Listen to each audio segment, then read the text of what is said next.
The helicopter blades cut through the thick Afghan air like a knife through butter. Staff Sergeant Marcus Rodriguez gripped his rifle tighter as the aircraft descended toward the landing zone. This was supposed to be a routine extraction mission. Intelligence had reported a small group of civilians trapped in a remote village after a Taliban attack. Simple enough for his 8-man SEAL team. 2 minutes out, the pilot's voice crackled through their headsets. Rodriguez looked around at his team. These men had been through hell together. Thompson, the explosives expert with steady hands and a quick smile. Williams, their sniper who could hit a target from over a mile away. Jackson, the communications specialist who never met a radio he couldn't fix. Each man was a weapon, trained to perfection. The helicopter touched down in a cloud of dust and debris. The SEALs moved out quickly, their boots hitting the rocky ground in perfect synchronization. The village ahead looked eerily quiet. Smoke still rose from several buildings and the smell of burning wood filled the air. "Stay sharp," Rodriguez whispered into his microphone. "Something doesn't feel right about this place." They moved through the narrow streets in tactical formation. Their intel had mentioned 5 civilians hiding in a compound near the village center. The Taliban had retreated hours ago, but the team knew better than to trust that information completely. In Afghanistan, things changed faster than the weather. The compound was a typical mud brick structure with high walls and a single entrance. Rodriguez signaled for his team to take positions around the perimeter. Through his night vision goggles, he could see movement inside the main building. "We've got people inside," he reported. "Thermal shows 5 signatures, just like Intel said." Thompson placed a small explosive charge on the wooden door. The blast was controlled and precise, just enough to create an entrance without bringing down the building. The SEALs flowed through the opening like water, their weapons raised and ready. Inside, they found exactly what they expected. 4 civilians huddled together in the corner of the main room. An elderly man with a gray beard, 2 women in traditional Afghan dress, and a young boy who couldn't have been more than 10 years old. They looked terrified, which was completely normal given the circumstances. But there was a 5th person. She sat slightly apart from the others, leaning against the far wall. At first glance, she appeared to be just another civilian. She wore the same type of clothing as the other women, her head covered with a dark scarf. But something about her caught Rodriguez's attention immediately. While the other civilians cowered and trembled, she remained perfectly still. Her breathing was controlled and steady. Her eyes, barely visible in the dim light, seemed to be constantly scanning the room. She wasn't looking around in fear like someone who had just survived a terrorist attack. She was assessing, calculating, watching. "Ma'am, we're here to help," Rodriguez said in his limited Pashto. The woman nodded but said nothing. Her silence wasn't unusual. Many Afghan women were taught not to speak to foreign soldiers, especially men. Williams, their medic, knelt down to check on the civilians. "The old man has some cuts and bruises, but nothing serious," he reported. "The boy seems okay, just scared. The women appear uninjured." As Williams moved toward the silent woman, Rodriguez noticed something else strange. Despite sitting against a stone wall for what must have been hours, her clothing was remarkably clean. No dust, no debris, no signs of the chaos that had obviously occurred in this village. "Can you tell me your name?" Williams asked gently as he approached her. She looked up at him, and for just a moment Rodriguez saw something in her eyes that made his blood run cold. It wasn't fear or confusion. It was the same look he'd seen in the eyes of enemy combatants who were planning something. The woman spoke for the first time, her voice clear and confident. "My name is Fatima," she said in accented but perfect English. "Thank you for coming to help us." The fact that she spoke English so well immediately raised red flags. In this remote part of Afghanistan, even basic English was uncommon, especially among women. Rodriguez made eye contact with Thompson, who nodded almost imperceptibly.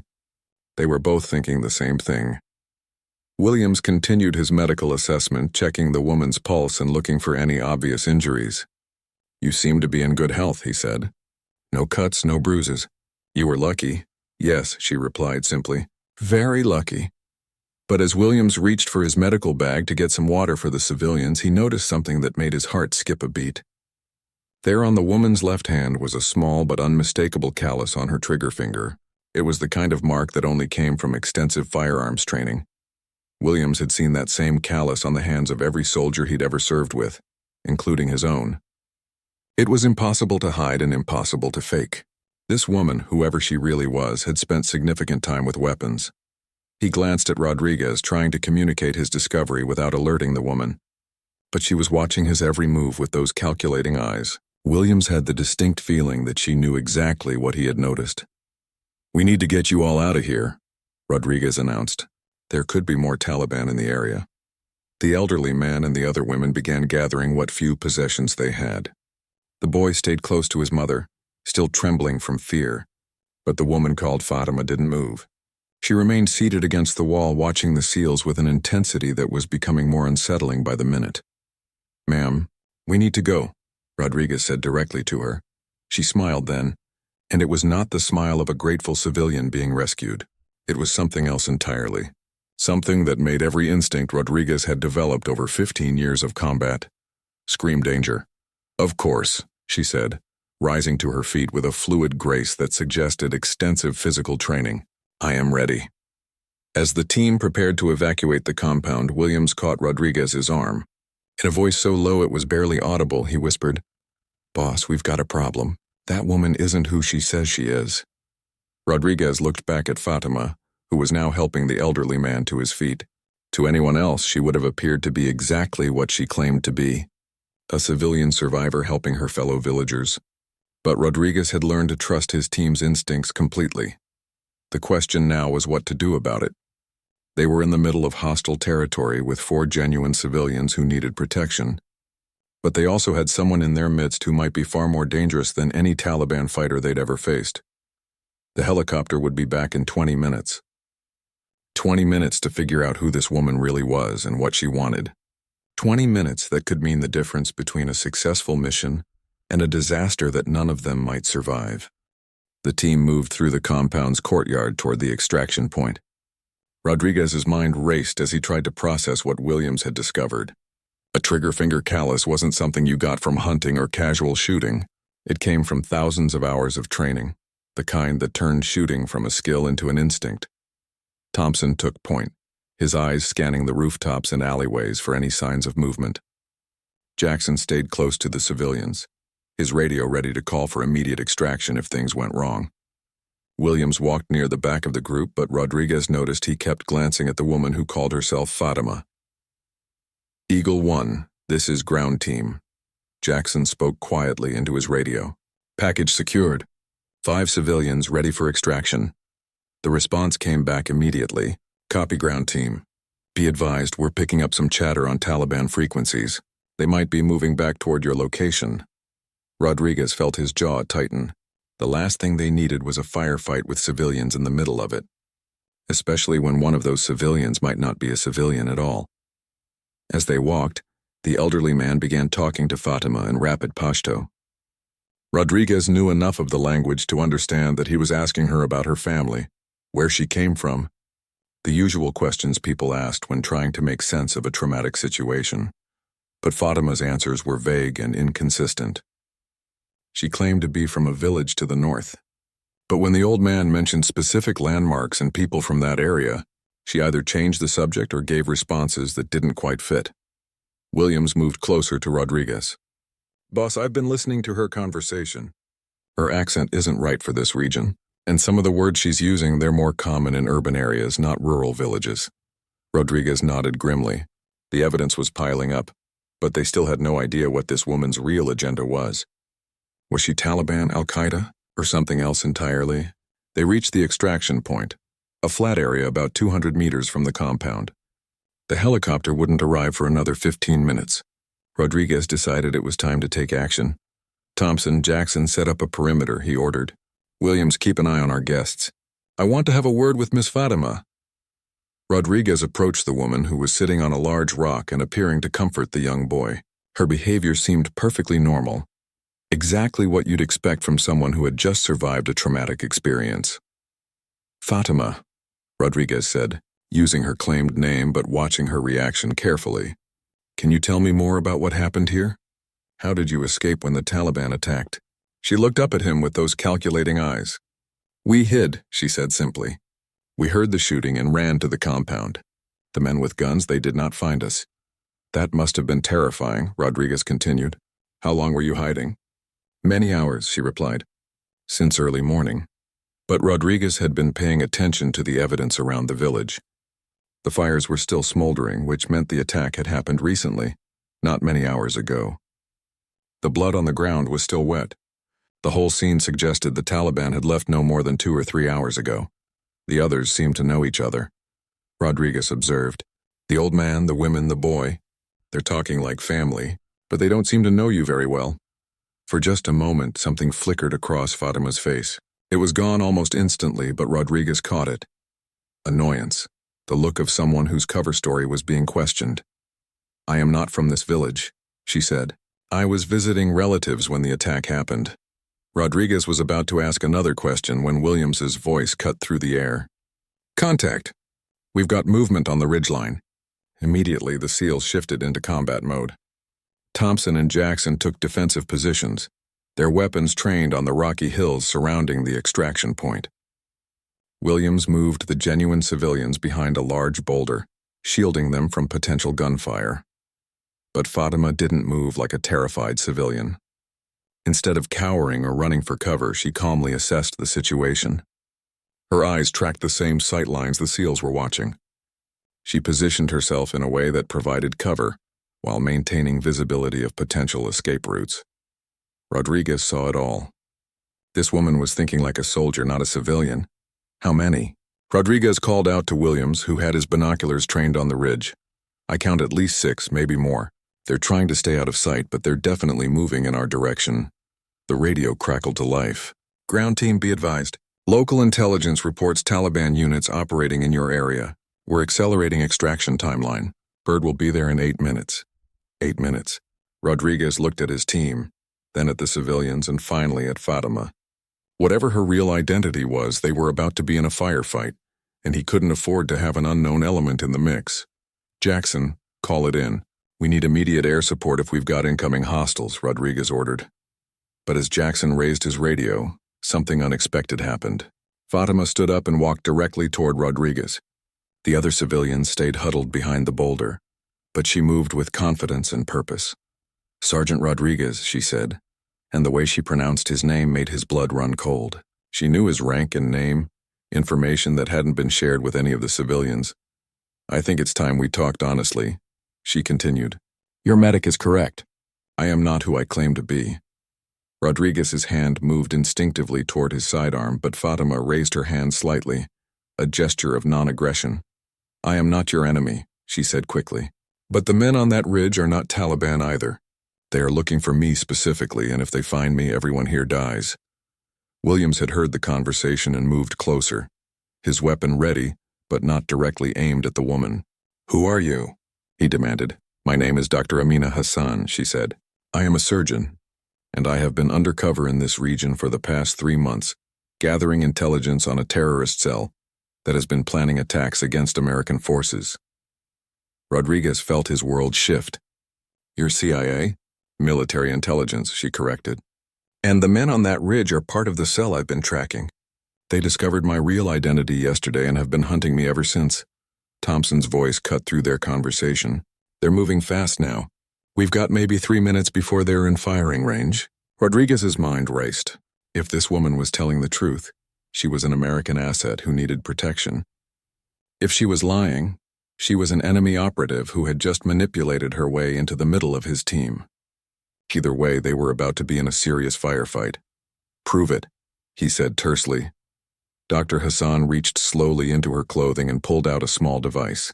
It looked like a regular cell phone, but Rodriguez recognized it immediately. It was a military-grade encrypted communications device, the kind only issued to intelligence operatives. She activated it quickly and held it out for Rodriguez to see. On the screen was a message from someone identified only as Command. The message read, Asset Nightingale compromised. Extraction authorized. All necessary force approved. Rodriguez looked at the device, then at the woman. Nightingale must be her code name. The message was formatted exactly like the classified communications he'd seen before, but in the middle of a combat situation there was no way to verify its authenticity. Those men are coming to kill me, Dr. Hassan said urgently, but they'll kill all of you too to eliminate witnesses. And if I'm captured alive, 3 months of intelligence gathering dies with me. Information that could save hundreds of American lives. The sound of gunfire echoed across the valley. The hostile forces had opened fire, their bullets striking the rocks around the extraction point. Rodriguez had seconds to make a decision that could determine whether his team lived or died. Trust this woman and fight alongside her, or treat her as a potential threat while simultaneously defending against the approaching enemy. The helicopter's rotors could be heard in the distance, but it was still several minutes away. Several minutes that would feel like hours as bullets started flying, and Rodriguez discovered whether Dr. Amina Hassan was an ally, worth dying for, or an enemy clever enough to manipulate even the most experienced Special Forces team. Bullets ricocheted off the rocks around them as Rodriguez made his decision. Williams, get those civilians as low as possible. Thompson, Jackson, return fire and keep those shooters back. We hold this position until extraction arrives. Dr. Hassan immediately dropped to a combat crouch beside a large boulder. Her movements were fluid and practiced, confirming Rodriguez's growing belief that she was exactly who she claimed to be. No civilian moved like that under fire. Sergeant, she called out over the sound of gunfire. The man leading this group is called Malik. He's a former Afghan military officer who's been recruiting local fighters for a major attack on your base in Kandahar. He knows I have the location of their weapons cache and the timing of their operation. Rodriguez fired a controlled burst at muzzle flashes on the ridgeline. How many men does he have? At least 12, maybe 15, Hassan replied. They're well-trained and well-equipped. This isn't some random Taliban unit. Williams was tending to the terrified civilians, trying to keep them calm while bullets flew overhead. The elderly man was praying quietly. The women were holding the young boy between them, and all of them were looking at Hassan with confusion and fear. Ma'am, Williams called to Hassan, these people are terrified. They don't understand what's happening. Hassan spoke quickly to the civilians in Pashto, explaining that she was an American ally, and that the SEALs were there to protect them. The elderly man's eyes widened when he heard her real identity, but he nodded and helped calm the others. Thompson's rifle cracked repeatedly as he engaged targets on the ridge. I've got at least 8 confirmed positions up there. They've got good cover and they know how to use it. The radio crackled with an update from the extraction helicopter. Ground team, we're 2 minutes out, but we're taking ground fire. The landing zone is too hot for a normal pickup. We need you to move to alternate extraction point Alpha. Rodriguez cursed under his breath. Alternate extraction point Alpha was 300 meters away, across open ground that would leave them completely exposed to enemy fire. That's not happening, he replied into his radio. We've got 4 civilians and they can't make that kind of movement under fire. Then you need to neutralize those shooters, came the response. We can't land with active hostiles in the area. Hassan had been listening to the radio traffic. Sergeant, I can help with that. I know exactly where Malik positions his men. He uses the same tactical formations every time. Rodriguez looked at her skeptically. You're a surgeon and an intelligence officer. You're not a combat specialist, Hassan smiled grimly. You'd be surprised what 3 months of living with terrorists teaches you about tactics. Plus, I went through the same basic military training as everyone else. She pointed toward the ridgeline. Malik always puts his best shooter on the far left, about 200 meters from here. There's a natural rock formation that gives him perfect cover. He's the one keeping your sniper from getting good shots at the others. Williams overheard the conversation. Boss, she's right about something. I can hear the pattern in their fire. Someone up there is definitely coordinating their shots. Thompson's voice came through their earpieces. I can see the position she's talking about. There's definitely someone up there with a scoped rifle. Every time I try to line up a shot on the others, he forces me back into cover. Rodriguez made another quick decision. Hassan, if you really are who you say you are, then you understand tactical communications. Can you identify their radio frequencies? Hassan nodded and pulled out a small electronic device from her clothing. I've been monitoring their communications for weeks. They're using a frequency that's not standard for Taliban units. She activated the device and held it out for Rodriguez to hear. Voices in Pashto came through clearly, and Rodriguez could hear the tactical coordination Hassan had mentioned. These men were definitely not typical insurgent fighters. They're planning to flank us from the south, Hassan translated. Malik is sending 4 men around to cut off our retreat to the alternate extraction point. Rodriguez realized that this woman's intelligence could be the difference between mission success and disaster. Williams, how much ammunition do we have? Enough for maybe 10 more minutes of sustained fire. Williams replied. After that, we're down to sidearms and whatever Thompson has left for his rifle. The situation was becoming critical. They were outnumbered, running low on ammunition and trapped in a position with limited cover. The extraction helicopter couldn't land until the enemy fire was neutralized, but neutralizing the enemy would require more firepower than they currently had. Hassan seemed to read Rodriguez's thoughts. There's another option, she said. Malik is arrogant. He always leads from the front, and he always uses the same radio call sign. If we can make him think his operation has been compromised by someone other than me, he might withdraw. What do you mean? Rodriguez asked while reloading his weapon. I still have access to their communication network, Hassan explained. I can send a message that appears to come from one of his own men, reporting that American reinforcements are approaching from multiple directions. Thompson's voice cut through their conversation. Whatever we're going to do, we need to do it fast. I'm seeing movement all along the ridgeline. They're getting ready for a major push. Rodriguez weighed his options. Trust this woman's plan and risk everything on a deception, or continue the firefight and hope the helicopter could somehow extract them before they ran out of ammunition. Do it, he decided. But if this goes wrong, we're all dead. Hassan activated her device and began transmitting in rapid Pashto. Rodriguez couldn't understand most of what she was saying, but her tone was urgent and convincing. She was playing the part of a panicked terrorist reporting that their position was about to be overrun. For a moment, the enemy fire continued unchanged. Then gradually the shooting began to decrease. Rodriguez could hear heated discussions coming through Hassan's radio intercept device. They're arguing, Hassan translated. Malik doesn't want to withdraw, but his men are telling him that staying is suicide if American reinforcements are really coming. Williams had been watching the ridgeline through his binoculars. I can see them moving. Some of them are pulling back from their positions, but not all of them were retreating. The sniper Hassan had identified earlier was still in position, and he was still keeping Thompson pinned down. Worse, Rodriguez could see muzzle flashes from new positions to the south, confirming that some of the enemy had continued with their flanking maneuver despite the fake radio traffic. It's working, but not completely, Rodriguez reported. We've still got hostiles in contact. Hassan looked frustrated. Malik must have suspected something. He's too smart to fall for a simple deception completely. The helicopter pilot's voice came through their radios again. Ground team, I can see your position. The LZ is still too hot, but I count fewer shooters than before. If you can neutralize just 2 or 3 more positions, I can attempt a combat landing.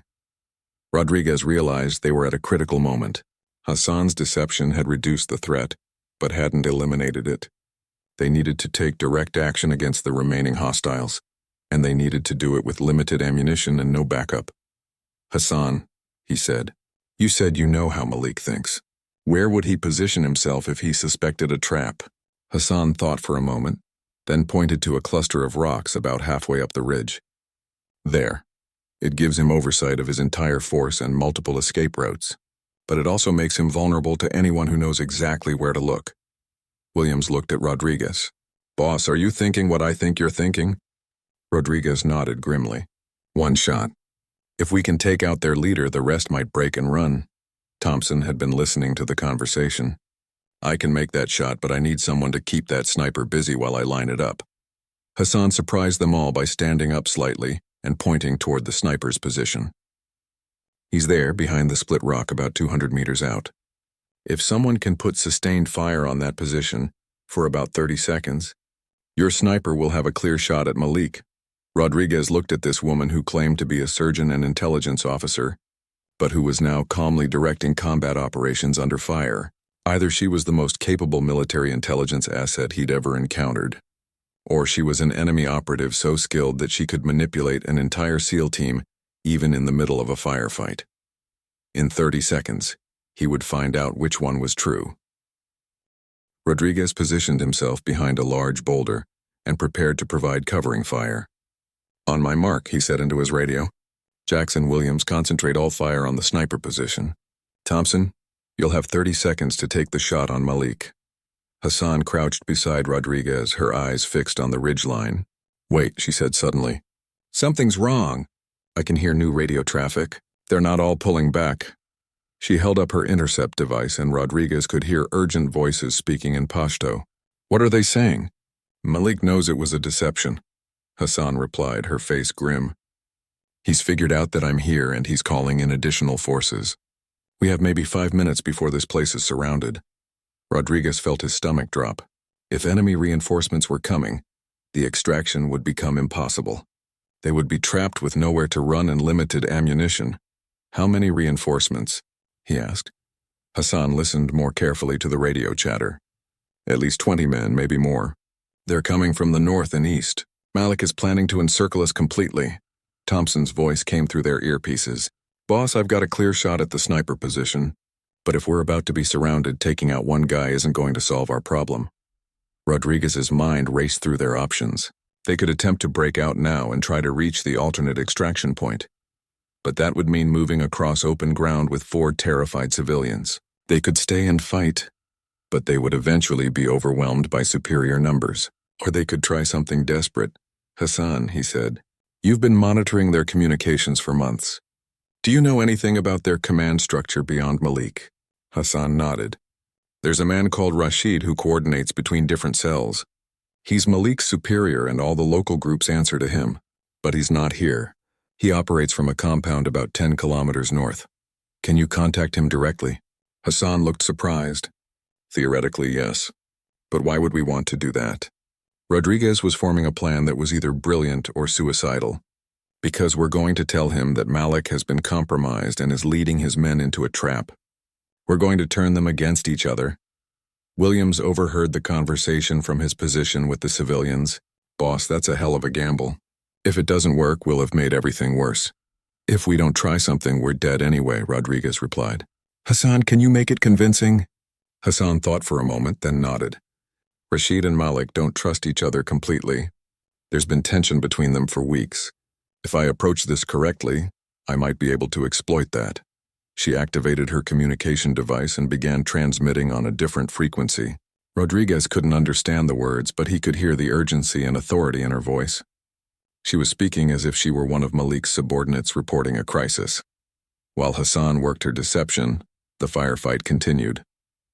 Thompson was still pinned down by the enemy sniper, and Rodriguez could see muzzle flashes from multiple positions as the enemy forces tried to improve their positions for the final assault. Ground team, this is your extract bird, the helicopter pilot reported. I'm seeing a lot of movement in your area. We've got vehicle signatures approaching from multiple directions. Whatever you're going to do, you need to do it fast. Hassan finished her transmission and looked at Rodriguez. I told Rashid that Malik walked into an American ambush because he ignored intelligence about enemy positions. I said that Malik's pride is going to get everyone killed, and that someone needs to order a general withdrawal before the Americans call in airstrikes. For a moment, nothing happened. The gunfire continued and Rodriguez began to think the deception had failed completely. Then gradually, the radio intercept device began picking up heated arguments between different groups of fighters. They're arguing about whether to continue the attack. Hassan translated. Some of them want to follow Rashid's withdrawal order, but others are saying they can't abandon Malik. Thompson's voice cut through the radio chatter. I'm seeing movement on the ridge. Some of them are definitely pulling back, but the sniper is still in position, and I can see at least 6 fighters who aren't moving. Rodriguez realized that the deception was working partially, but not completely. They had bought themselves time and reduced the enemy numbers, but they were still in a firefight with determined opponents. The helicopter pilot's voice came through again, more urgent this time. Ground team, I'm picking up radio traffic indicating incoming mortar fire. You need to move now. Rodriguez felt the situation spiraling out of control. Enemy mortars would make their position untenable, regardless of how many fighters they were facing. Hassan, is there anything else you can do with those radios? Hassan was already working on her device. I'm trying to jam their mortar coordination frequency, but I don't know how long I can maintain it. Williams had been watching the civilians, but now he moved closer to Rodriguez. Boss, we need to make a decision. Stay and fight with the risk of mortar fire, or move and risk getting caught in the open. Rodriguez was about to respond when Hassan suddenly grabbed his arm. Wait, she said urgently. I'm picking up new traffic. Rashid isn't just ordering a withdrawal. He's sending his own men to arrest Malik for disobeying orders. Rodriguez stared at her. His own men are coming to fight against Malik's men? That's what it sounds like, Hassan confirmed. Rashid is convinced that Malik's operation has been compromised from the beginning, and he thinks Malik might be working with the Americans. Thompson's voice came through their radios with excitement. Boss, something's happening up there. I can see 2 different groups of fighters, and they're not all pointing their weapons in the same direction anymore. Rodriguez moved to a position where he could observe the ridgeline through his binoculars. What he saw was almost unbelievable. The enemy forces were clearly dividing into 2 groups, and they appeared to be having heated arguments with each other. They're turning on each other, Williams observed in amazement. Hassan continued monitoring the radio traffic. Rashid's men have arrived, and they're demanding that Malik's fighters stand down immediately. Malik is refusing, and now both groups are more concerned with each other than with us. The sound of gunfire from the ridgeline changed character. Instead of concentrated fire directed at the SEAL position, it became sporadic and disorganized. Rodriguez could see muzzle flashes pointed in different directions as the 2 enemy groups began firing at each other. Extract Bird, this is ground team, Rodriguez radioed. Enemy forces are engaged with each other. Request immediate extraction while they're distracted. Copy ground team. I can see the confusion up there. Coming in hot for emergency pickup. Be ready to move fast. Rodriguez turned to his team. Williams, get those civilians ready to move. Jackson, Thompson, cover our movement to the LZ. Hassan, you're with me. Hassan nodded, but Rodriguez could see something in her expression that he couldn't quite read. Relief, certainly, but also something else. Something that made him realize this situation was far from over. The helicopter appeared over the horizon, its rotors beating loudly as it approached their position. The pilot was coming in fast and low, using the confusion among the enemy forces to attempt a quick extraction. But as the aircraft descended toward the landing zone, Hassan grabbed Rodriguez's arm again. Sergeant, there's something else you need to know. Something I couldn't tell you before. Rodriguez looked at her with growing concern. What? Malik isn't just any terrorist leader, Hassan said urgently. He's my brother. Rodriguez felt the ground shift beneath his feet. Everything he thought he understood about this situation had just changed completely. The woman they had been trusting with their lives had just revealed a connection to their enemy that changed everything. The helicopter was 30 seconds from landing. Enemy forces were fighting each other on the ridgeline, and Rodriguez had just discovered that his most valuable asset might also be his greatest threat. Rodriguez stared at Hassan in shock as the helicopter descended toward them. Your brother? It's complicated, Hassan said quickly, her eyes darting between Rodriguez and the approaching aircraft. Malik and I grew up together, but we chose very different paths.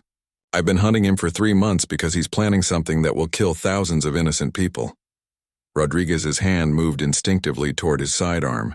Everything about this mission had just become infinitely more complex. Why didn't you tell us this before? Because you never would have trusted me, Hassan replied. And because I knew that if we encountered Malik's forces, my personal connection might be our only advantage. Thompson's voice crackled through their earpieces. Boss, the helicopter is coming in hot. We need to move now. Rodriguez looked at Hassan, trying to read her expression in the dim light. She had manipulated enemy communications, provided crucial intelligence, and helped them survive a firefight that should have killed them all. But she had also concealed a fundamental truth about her relationship to their enemy. Williams, get those civilians to the LZ, Rodriguez ordered. Thompson, Jackson, maintain perimeter security. As his team moved into action, Rodriguez kept his weapon ready but didn't point it directly at Hassan. Talk fast, he said. I need to know everything, and I need to know it now. Hassan nodded, understanding the gravity of the situation. My real name is Dr. Amina Hassan, and everything I told you about being military intelligence is true. But Malik Hassan is my older brother. We grew up in Kabul before the war, and our family was killed in a bombing when I was 16. The helicopter was now hovering above the landing zone, its rotors creating a whirlwind of dust and debris. Rodriguez had to raise his voice to be heard over the noise. And then what happened? Malik joined the resistance against the Soviets, then later against the Americans. I chose education instead. I got a scholarship to study medicine in the United States, became a citizen, and eventually joined military intelligence. Hassan's voice was steady despite the chaos around them. For years I had no contact with him. Then intelligence discovered he was planning a major terrorist attack, and I volunteered for this mission. Williams was helping the elderly man toward the helicopter while Jackson assisted the women and child. The genuine civilians were terrified by the helicopter's noise and the ongoing gunfire from the ridge, but they were following the SEAL's directions. Rodriguez made a quick decision. Hassan, you're coming with us, but the moment we're airborne, you're going to tell me everything about Malik's operation. If I think you're lying or holding back information, things are going to get very difficult for you. Hassan nodded. I understand. But Sergeant, there's something happening up there that changes everything. She pointed toward the ridgeline where the two enemy groups continued their firefight. Malik isn't going to surrender to Rashid's men. He's too proud, and he knows too much about their operation. This is going to end with one of them dead. Thompson's voice came through their radios with urgency. Boss, I can see individual fighters through my scope. They're definitely shooting at each other, but some of them are trying to disengage. This whole thing could fall apart any second. Rodriguez realized that their window of opportunity was closing rapidly. If the enemy forces resolved their internal conflict, they would immediately refocus on the American extraction. Move. Everyone to the helicopter now. The team sprinted across the open ground toward the landing zone. Williams reached the helicopter first and began helping the civilians aboard. Jackson and Thompson provided covering fire, although most of the enemy attention was still focused on their internal battle. Hassan ran beside Rodriguez, and he noticed that despite her claim to be primarily a surgeon and intelligence officer, she moved like someone with extensive combat training. Her breathing was controlled, her movements efficient, and she maintained situational awareness even while running. They reached the helicopter just as the pilot reported new contacts. Ground team, I'm seeing vehicle movement approaching from the east. Looks like reinforcements for somebody. Rodriguez looked back toward the ridge as he helped Hassan into the aircraft. The firefight between Malik's forces and Rashid's men was intensifying, but he could also see new muzzle flashes from the eastern approach. The situation was about to become much more complicated. Go, go, go! Rodriguez shouted to the pilot as Thompson and Jackson climbed aboard. The helicopter lifted off immediately, but they weren't clear yet. As they gained altitude, Rodriguez could see the full scope of what was happening below. Two groups of fighters were engaged in a vicious firefight on the ridgeline, while a convoy of vehicles approached from the east. It looked like a three-way battle was about to erupt. Hassan was monitoring her radio intercept device. The vehicles are Rashid's reinforcements, she reported. But they're not just coming to arrest Malik anymore. Rashid has decided that the entire area is compromised and needs to be cleared of all American presence. Rodriguez felt his blood run cold. Cleared how? Mortars, Hassan replied grimly. They're going to saturate the entire area with mortar fire to eliminate any potential American observation posts or listening devices. The pilot's voice came through their headsets. Ground team, I'm picking up radio chatter about incoming artillery. We need to get out of this area immediately. Rodriguez looked down at the village they had just left. The compound where they had found the civilians was directly in the area that would be targeted. If there were other people hiding in the buildings below, they would all be killed. Pilot, are there any other American assets in this area? Rodriguez asked. Negative. You were the only team deployed to this sector. Rodriguez made a decision that went against every tactical principle he had learned. Bring us around for another pass over the village. I need to make sure there are no other civilians down there. Hassan looked at him with surprise. Sergeant, that's incredibly dangerous. If Rashid's forces see the helicopter making multiple passes, they'll know for certain that Americans were operating in this area. I'm not leaving innocent people to die because of our mission, Rodriguez replied firmly. Thompson and Jackson exchanged glances but didn't question the order. Williams was checking on the rescued civilians, who were huddled together in the helicopter's cabin, still trembling from their ordeal. As the helicopter circled back toward the village, Hassan continued monitoring radio traffic. Malik is trying to contact someone, she reported. He's using an emergency frequency that I haven't heard before. Rodriguez looked at her sharply. Emergency frequency for what? Hassan's face went pale as she listened more carefully. Oh no, he's not trying to escape. He's activating a backup plan. What kind of backup plan? The attack I mentioned, the one on your base in Kandahar.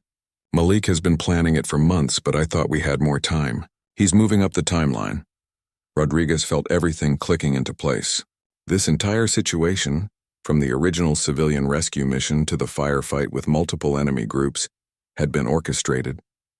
Malik had used his sister's presence in the area to draw American forces into a specific location at a specific time. "Hassan," Rodriguez said slowly, "how did intelligence know about the civilians trapped in this village?" Hassan's expression confirmed his worst fears. "The intelligence came from an intercept of Taliban communications. But those communications were deliberately sent on frequencies you were monitoring," Rodriguez finished. "Your brother led us here." Hassan nodded miserably. "He knows how I think, and he knows how American forces respond to civilian casualties. He created a scenario that would force a rescue mission to this exact location." The helicopter pilot's voice cut through their conversation with urgency. "Ground team, I'm seeing multiple mortar positions being set up around the valley. We need to leave now, or we're going to be in the middle of a barrage." Rodriguez looked down at the village one more time, then at Hassan, and finally at the 4 terrified civilians they had rescued. The mission had accomplished its primary objective, but he was beginning to understand that the real operation was just beginning. "Hassan," he said, "if your brother has moved up the timeline for his attack on Kandahar, how long do we have?" Hassan checked her device one more time, her face grim. "Based on what I'm hearing, maybe 18 hours. Maybe less." Rodriguez keyed his radio to contact command. "Base, this is ground team. Mission accomplished, but we have a major problem. We need immediate debriefing and threat assessment. The situation is much bigger than we thought." As the helicopter raced away from the valley, Rodriguez realized that their rescue mission had been successful, but it had also walked them directly into the middle of something much more dangerous. The woman sitting beside him held the key to preventing a major terrorist attack, but she was also the sister of the man planning it. In 18 hours, Rodriguez would discover whether Dr. Amina Hassan was truly committed to stopping her brother, or if she was the most sophisticated double agent he had ever encountered. The helicopter touched down at Forward Operating Base Chapman 30 minutes later.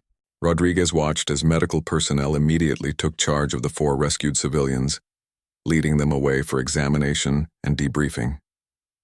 But his attention remained focused on Dr. Amina Hassan, who sat quietly in the aircraft's cabin with her hands visible and her expression unreadable. "Hassan, you're coming with me," Rodriguez said as they disembarked. "We need to have a very long conversation with some very serious people."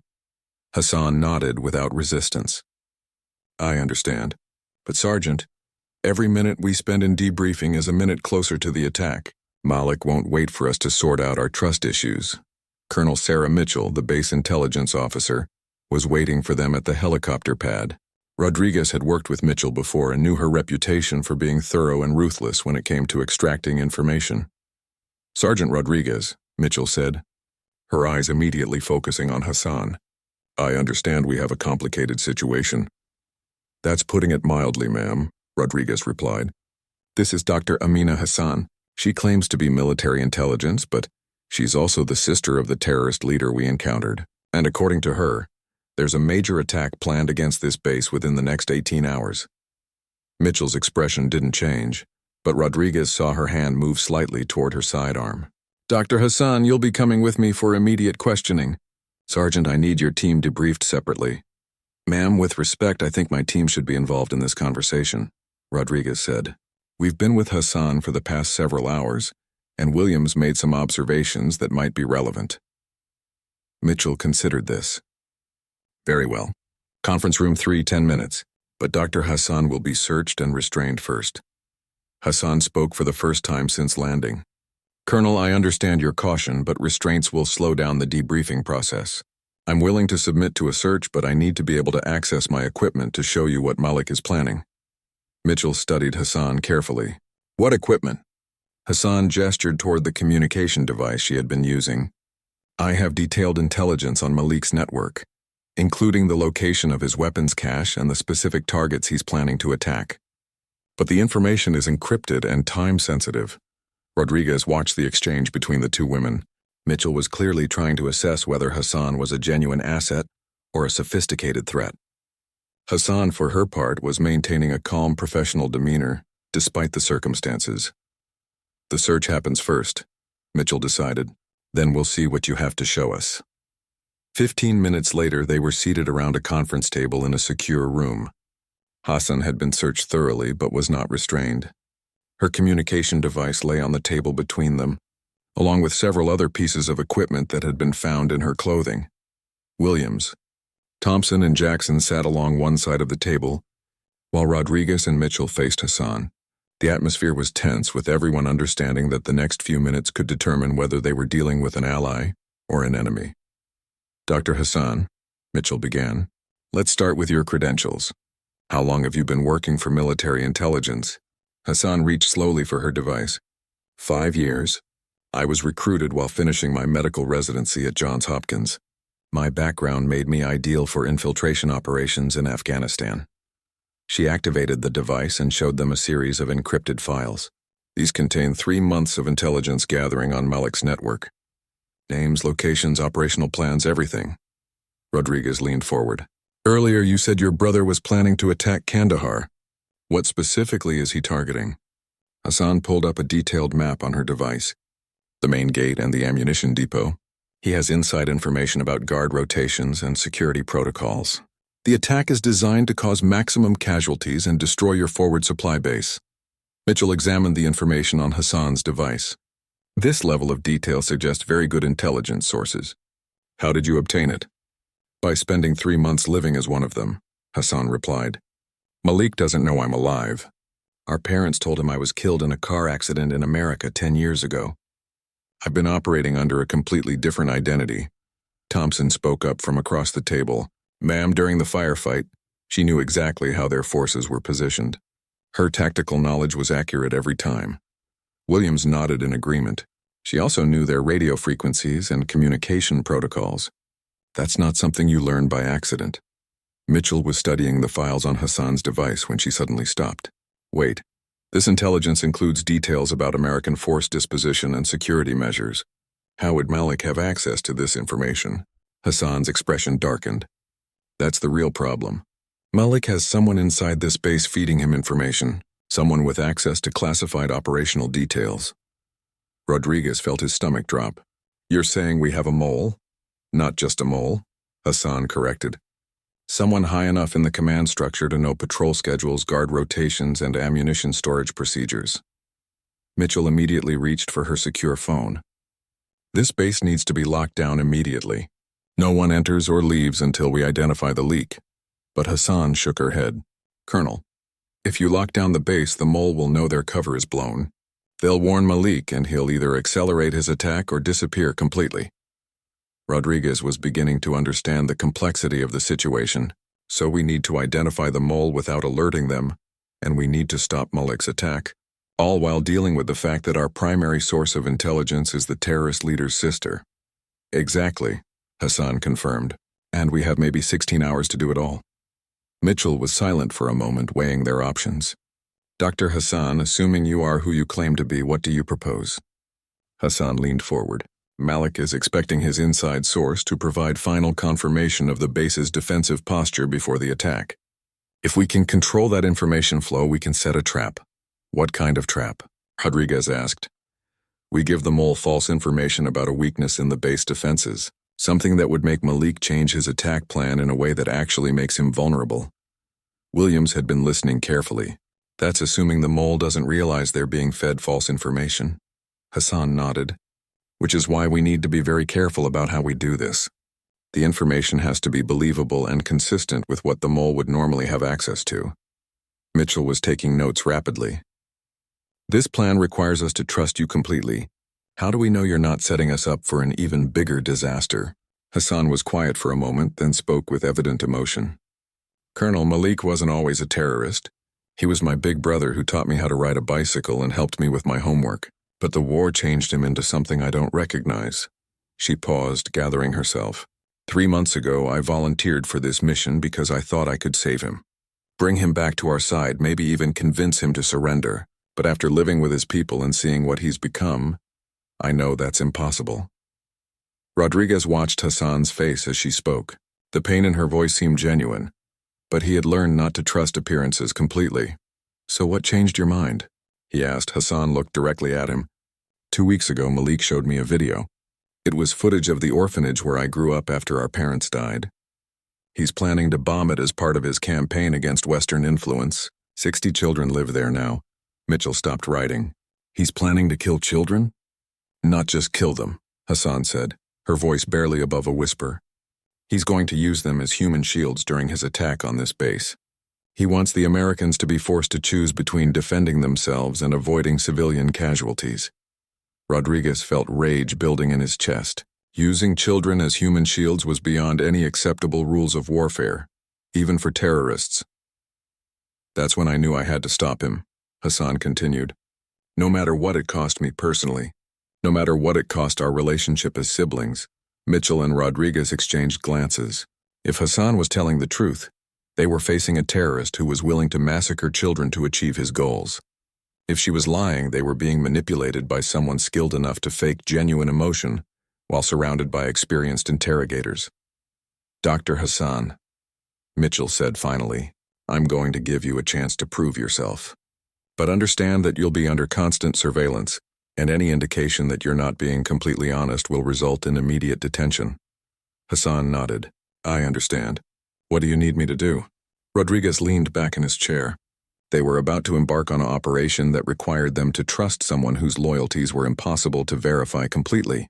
In 16 hours, they would discover whether Dr. Amina Hassan was committed to stopping one of the most dangerous terrorists in Afghanistan, or if she was part of the most sophisticated deception any of them had ever encountered. The next 14 hours passed in a blur of frantic preparation. Colonel Mitchell had implemented Hassan's plan with military precision, but Rodriguez remained on edge. They were gambling everything on the word of a woman whose brother was trying to kill them all. Hassan worked alongside the intelligence team, helping them craft false information that would be fed to the suspected mole. The plan was elegant in its simplicity. They would create fake documentation, showing that the ammunition depot's security would be reduced for maintenance during a specific 4-hour window. If Malik received this information and changed his attack plan accordingly, it would confirm both Hassan's intelligence and the existence of the mole. Rodriguez found Hassan in the communications center at 300 hours, monitoring radio traffic with an intensity that never seemed to waver. She had been awake for over 20 hours, but her focus remained sharp. Any word from your brother? Rodriguez asked, settling into a chair beside her. Hassan shook her head. Nothing on his usual frequencies, but that's normal for the final hours before an operation. He goes silent until the last moment.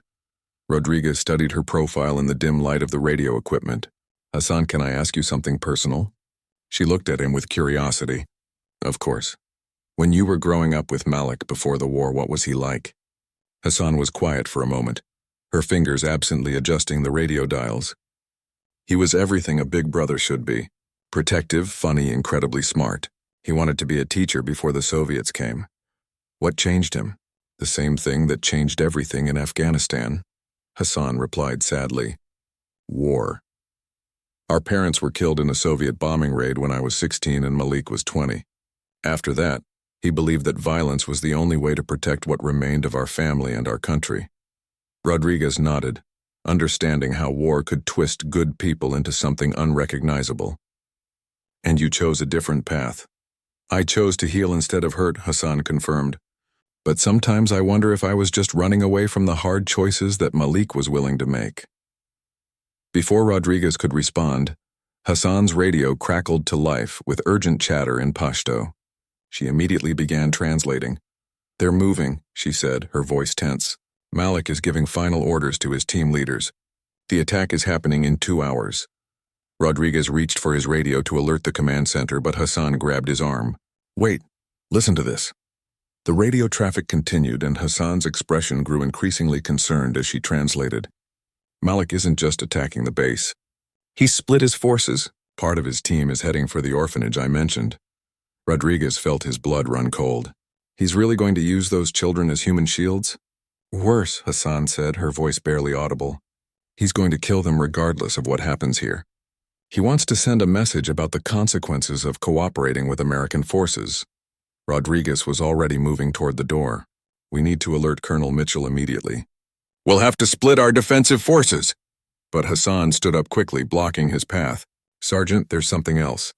Something I haven't told you. Rodriguez stopped, his hand instinctively moving toward his sidearm. What? Hassan took a deep breath. I lied about one thing. Malik does know I'm alive. He's known for the past 2 weeks. Rodriguez felt the world shift around him. What are you saying?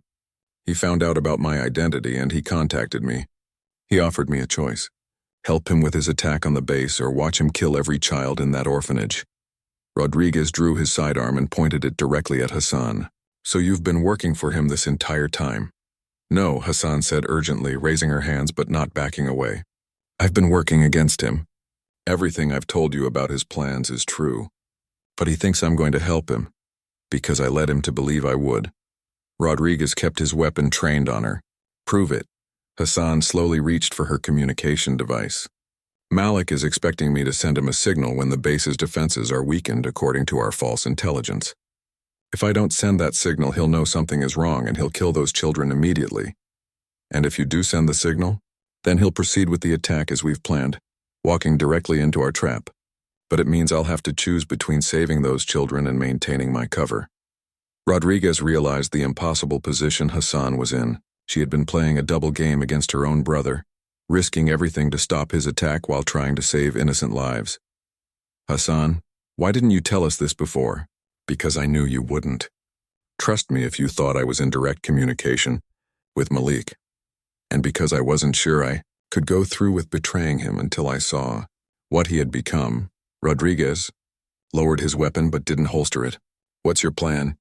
Hassan activated her device. I send the signal as planned, confirming that the base defenses are weak. Malik proceeds with his attack and walks into our ambush, but simultaneously I send a second message on a frequency only his lieutenant knows, warning them that Malik has been compromised and they need to evacuate the orphanage. Will that work? I don't know, Hassan admitted. His lieutenant Rahman grew up with us. He might listen to me or he might think I'm trying to trick him. It's a gamble. Rodriguez made a decision that went against every protocol he had learned. Do it. Hassan began transmitting on 2 different frequencies simultaneously. Rodriguez couldn't understand the words, but he could see the tension in her shoulders as she sent what might be her brother's death sentence. After several minutes, she finished and looked at Rodriguez. It's done. Malik should receive confirmation that the base is vulnerable, and Rahman should receive warning about the children. Rodriguez immediately radioed the command center. Colonel Mitchell, this is Rodriguez. The attack is confirmed for 500 hours. Hassan has sent the deception signal. All units need to be in position immediately. Mitchell's voice came back immediately. Copy that. What's the status on the orphanage situation? Rodriguez looked at Hassan, who was monitoring both radio frequencies for responses. Unknown at this time. Hassan has attempted to warn Malik's forces away from the children, but we won't know if it worked until the operation begins. Hassan suddenly sat up straight, listening intently to her radio. Rahman is responding, she said. He's acknowledging my warning, but he says he needs to verify it with Malik first. Rodriguez felt his stomach drop.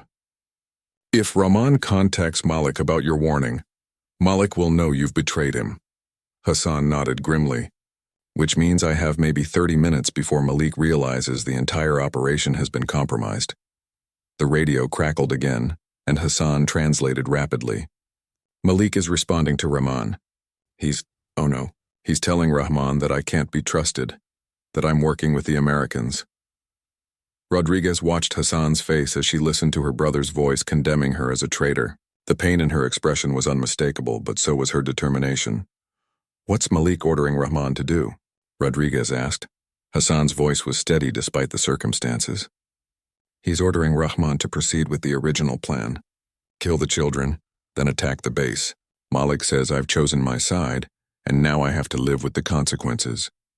Rodriguez realized they were facing a situation where their tactical success might come at the cost of innocent lives. They could stop Malik's attack on the base, but they might not be able to save the children he was planning to murder. Hassan, is there any way to contact the orphanage directly? Hassan shook her head. No communication equipment. They're completely cut off. Rodriguez made another decision that would have horrified his superiors. I'm taking Thompson and Williams to the orphanage. You stay here and help coordinate the base defense. Hassan looked at him with surprise. Sergeant, you can't abandon your position here. The attack on the base is the primary threat. The base can defend itself, Rodriguez replied. Those children can't. Hassan was quiet for a moment, then nodded. I understand. But Sergeant, if you're going to the orphanage, you need to know something else. Rahman isn't just following orders. He's Malik's younger brother. Our youngest brother? Rodriguez stared at her. You have two brothers involved in this? Rahman was only 12 when our parents died. Malik raised him, shaped him into a fighter. Rahman doesn't know any other life. Rodriguez realized that Hassan wasn't just betraying one brother to stop a terrorist attack. She was potentially setting up a confrontation that could result in the deaths of both her siblings. Hassan, are you going to be able to live with this? Hassan looked directly at him, and Rodriguez saw something in her eyes that he recognized from his own reflection after difficult missions. The look of someone who had made an impossible choice and would have to carry the consequences forever. Sergeant, she said quietly, some things are worth more than family. Those children are innocents. They deserve a chance to grow up and make their own choices about what kind of people they want to become. Rodriguez nodded and headed for the door. In 90 minutes, the most complex military operation of his career would reach its conclusion. By dawn, he would know whether Dr. Amina Hassan had saved 60 children and stopped a terrorist attack, or whether her family loyalties had led them all into the most sophisticated trap any of them had ever encountered. As he ran toward the armory to gather his gear, Rodriguez realized that Hassan had been bleeding internally throughout their entire encounter. Not from physical wounds, but from the impossible choice between family and duty, between love and justice. She had been silent about her pain, because speaking it aloud would have made it unbearable. In less than 2 hours, Rodriguez would discover whether her sacrifice had been worth it.